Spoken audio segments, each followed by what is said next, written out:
नमस्कार दोस्तों, आइए हम जानते हैं कि सिलिकॉन वैली बैंक जो एक बहुत पुराना ऑर्गेनाइजेशन है फाइनेंशियल इंस्टीट्यूशन में अमेरिका में, वो कैसे एक कोलैप्स होने की कगार पे आ गया है। आप देखोगे 7 मार्च 2023 सिलिकॉन वैली बैंक ने ट्वीट किया कि जो फोर्ब्स की एनुअल रैंकिंग है अमेरिकाज बेस्ट बैंक्स, उसमें हमारा नाम आने से हम प्राउड फील करते हैं। उसी 3 दिन बाद 10 मार्च 2023 को एसवीबी की स्टॉक प्राइस 60% से गिर जाते हैं और यूएस गवर्नमेंट उसका ऑर्गेनाइजेशन का कंट्रोल अपने हाथ में ले लेती है ताकि सिचुएशन को स्टेबल बना सके। तो ऐसा क्या हुआ कि इनका नाम इतना रेप्यूटेड नाम है और ये कोलैप्स के कगार पे आने वाले हैं। आइए हम थोड़ा हिस्ट्री में चलते हैं। आप देखोगे कि ये ऑर्गेनाइजेशन 1983 से एस्टैब्लिश है, तो ये कोई एक नया प्लेयर या कोई इमेच्योर प्लेयर नहीं है, ये बहुत एक एक्सपीरियंस्ड प्लेयर है अमेरिकाज फाइनेंशियल सिस्टम में। आप देखो कि इसके पूरे टेन्योर में सबसे बड़े बड़े क्रैशेस इसने देखे। .com crash, financial crisis crash जो 2008 में हुआ था, और कोरोना वायरस पैंडेमिक। इतने बड़े बड़े क्रैशेस को सर्वाइव करने के बाद भी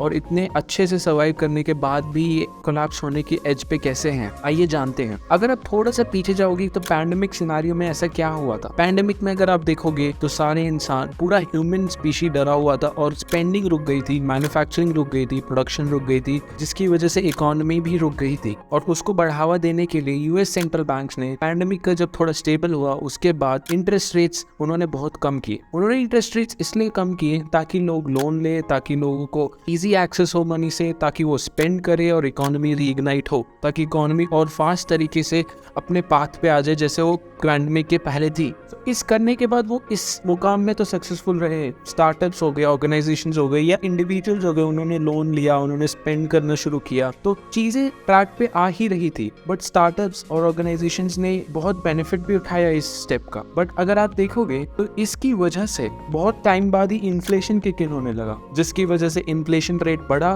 और यूएस सेंट्रल बैंक ने अगेन इंटरेस्ट रेट्स को बढ़ाने का सोचा ताकि वो इस इन्फ्लेशन रेट पे रुकावट ला सके और इसको रोक सके। आप देखोगे पहले एसवीबी बैंक की कोई इमेज करप्टेड नहीं थी, लोग वहां पे अपना पैसा डिपॉजिट करते थे, सेफ समझते थे। अगर आप फिगर्स देखोगे 2020 में एसवीबी बैंक का डिपॉजिट $62 बिलियन से 2022 तक आते आते 3 टाइम्स बढ़ गया, $190 बिलियन।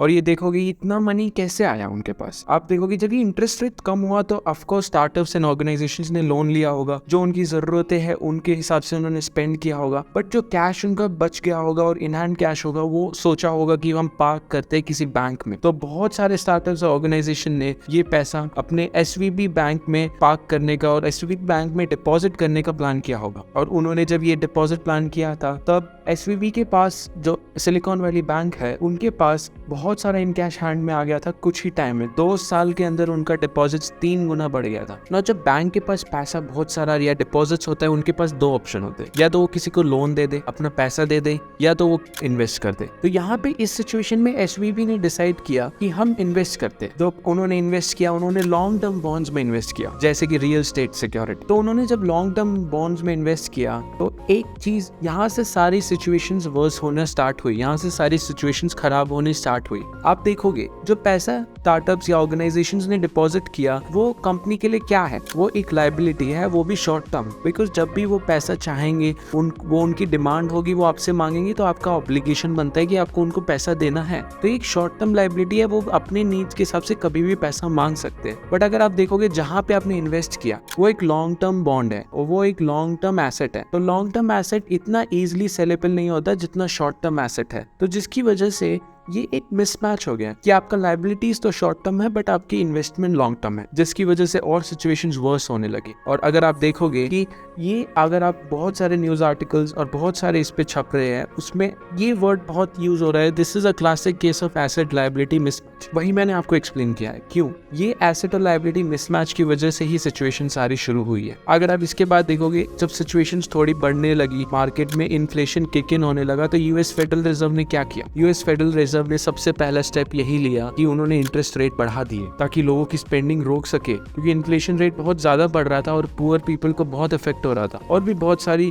चीजें होती है जिससे इफेक्ट होती है। तो उन सबको कंट्रोल लाने के लिए रेट्स को क्विकली, बहुत जल्दी रेट्स को इतना फास्टली बढ़ाया गया लास्ट 1-2 सालों में ताकि हम इन्फ्लेशन रेट को कंट्रोल ला सके। बट ये इन्फ्लेशन रेट बढ़ता है तो लॉन्ग टर्म बॉन्ड्स की मार्केट पे इफेक्ट होता है। तो लॉन्ग टर्म बॉन्ड्स मार्केट गिरने लगा, जिसकी वजह से SVB जो सिलिकॉन वैली बैंक है उनके एसेट्स भी गिरने लगे। तो इनके एसेट्स जब गिरने लगे तो एक एनवायरनमेंट सा बना, पैनिक सिचुएशन बना, लोगों को सेफ फील नहीं हुआ कि हमारा जो मनी है वो इनके बैंक में सेफ है भी कि नहीं। बट उसके बाद जो इनकी इंटरनल टीम्स है, जो इनका CEO है, उन्होंने सबको बताया कि वी आर इन कंट्रोल, और ऐसा उन्होंने ट्राई किया कि पैनिक मत करो, हम सब चीज का सॉल्यूशंस निकालेंगे। एंड वो चाहते थे कि हम ऐसा एनवायरनमेंट बनाएं ताकि लोग हमारे पे भरोसा रखें। बट ये सब करने के बाद यही स्टोरी खत्म नहीं होती। एक और बैंक सिल्वरगेट जो बैंकर है क्रिप्टो फर्म्स के लिए, वो भी कोलैप्स हो गया, जिसकी वजह से एक पैनिक का मूवमेंट और एक पैनिक का एनवायरनमेंट क्रिएट हो गया, और सब जो स्टार्टअप्स ऑर्गेनाइजेशंस थे वो अपना मनी SVB से निकालने लगे। सो ये सारी सिचुएशंस होने के बाद SVB की इमेज थोड़ी करप्ट हो गई, और SVB के ये इन्वेस्टमेंट डिसीजंस की वजह से वो on the edge of collapse, मतलब कोलैप्स की कगार पे आए हैं। तो आई होप आप लोग को समझ आया होगा कि कैसे एक इतना स्टीम्ड और कैसे इतना बड़ा खिलाड़ी फाइनेंशियल सिस्टम का भी कोलैप्स होने की कगार पे आ सकता है। तो धन्यवाद दोस्तों इस वीडियो को पूरा देखने के लिए। प्लीज इस चैनल को सब्सक्राइब कीजिए और ऐसा कंटेंट देखने के लिए धन्यवाद।